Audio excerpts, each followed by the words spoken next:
Thank you very much for that glowing endorsement, Mark. Really appreciate that. Can you see my presentation coming through? Yeah, you're all up, mate. Wonderful, thank you.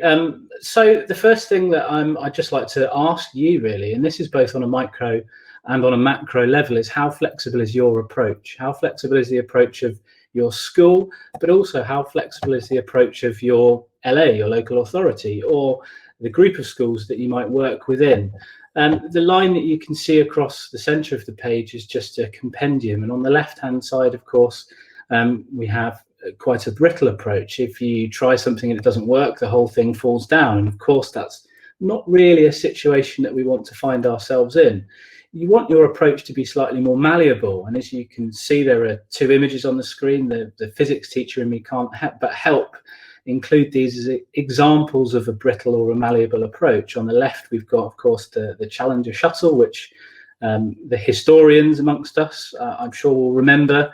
You know, something went wrong and the whole thing fell down. And on the right-hand side, we've got a wonderful recent example of multiple agencies working together for an incredible outcome where they had to be adaptable and flexible at each waking moment in order to reach the outcome of taking a sample of rock from a rock in outer space, which is utterly amazing.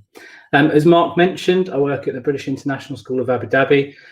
We've been online for pretty much an entire year now.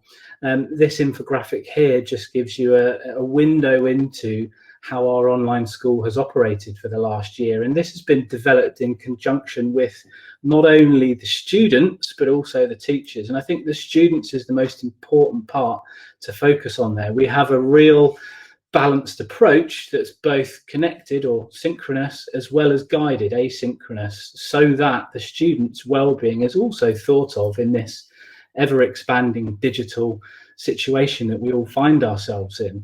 Coupled with that, you know, we're also offering students extra provisions outside of the classroom that they themselves have requested. And those students also have those leadership opportunities to lead things like virtual CCAs or service actions within their immediate community, which I think is really important. So where are we now then in terms of the UAE and a nationwide perspective? Well, in terms of investment, it's great to hear Mark talk about the importance of that. The country itself is looking at approximately about a 59% increase in investment in just VR alone, which of course will have an immediate trickle-down effect to schools themselves. Schools already are remodeling classrooms for immersive learning spaces and learning experiences through the technology that they already have access to. We're wonderfully lucky in this region that we're quite a technology-rich country, and therefore things like equity of access are not always, sometimes, but not always a problem for our students. But on top of that, the country is investing massively in communications. You know, the UAE itself is number 2 in the world for mobile network speeds, and they posted very recently that they're going to invest $23 billion in ICT by 2024. And of course, that's across all sectors, but the trickle-down effect of that will eventually reach education much faster, I believe, in many other countries across the world. And I'm really excited to see where that goes. The UAE's massively invested in a holistic student development and education. We have a moral education program that develops wider skills in students, and digital literacy, digital citizenship form an ever important and growing part of that stream of education in the country, which I think is huge. Mark mentioned very kindly that myself and my school, BISAD, won an award for how we've used artificial intelligence for personalized learning. We've been using Tech for a couple of years now.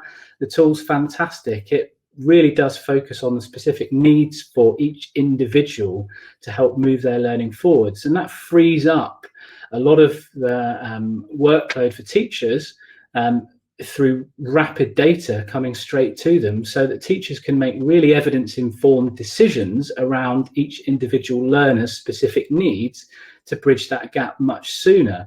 And our whole school approach to this has made such a huge difference, using it across English, maths and science. And we're now also running Arabic in there, which I think is really important, both in terms of us as a school and our regional context, but also that Century has invested in that because they understand our context in this location.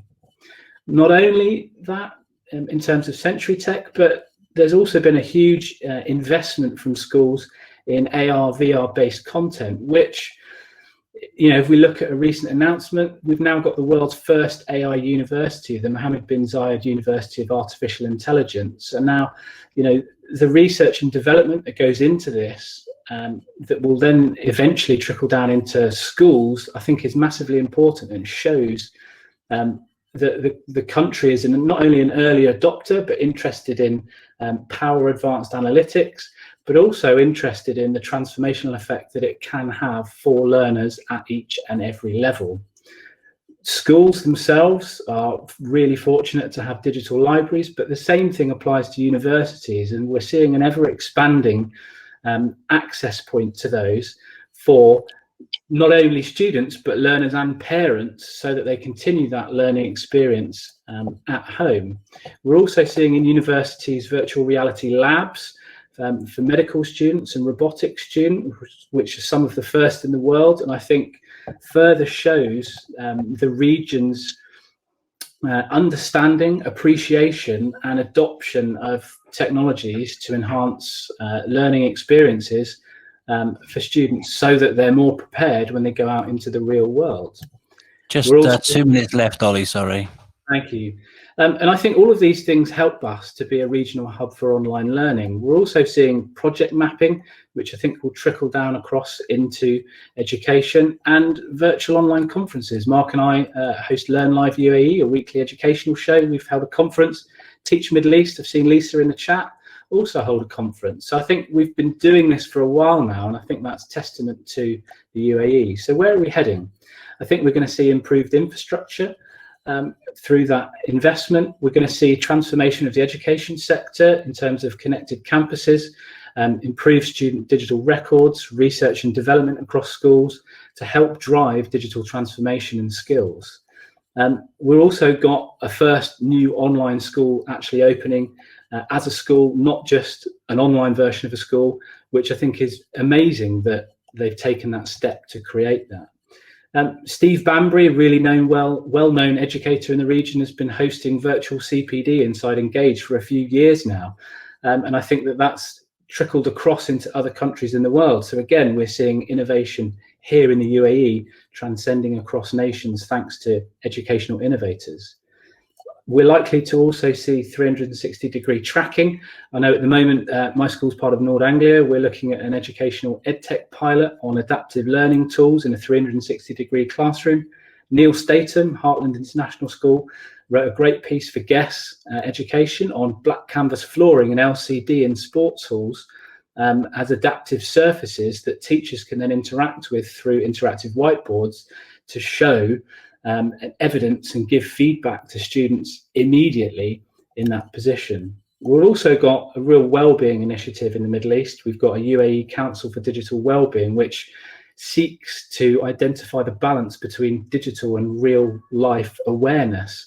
And that's in conjunction with ADEC and the Ministry of Education. We've also got Cyber 3, which is a platform dedicated to digital citizenship, which again feeds into our holistic approach in the region. And then, of course, we've got Edtech UAE, which is a teacher-led initiative where we're sharing, connecting digital leaders across the school because we see the value in all of the stakeholders, and that's teachers, parents and students, because we want a unified approach across the region. And that's me. Thank you very much for having me, Mark. It's been a pleasure to share a little bit about the UAE and where we are and where we're going. Brilliant stuff. Thank you for those insights there, Ollie. Really appreciate you giving us some time in your day to come and share with us today. Thank you so much.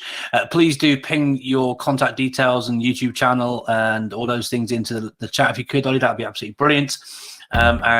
People have been asking about sharing presentations, so if you're happy to do that, then please feel free to do that if you are happy to do that too.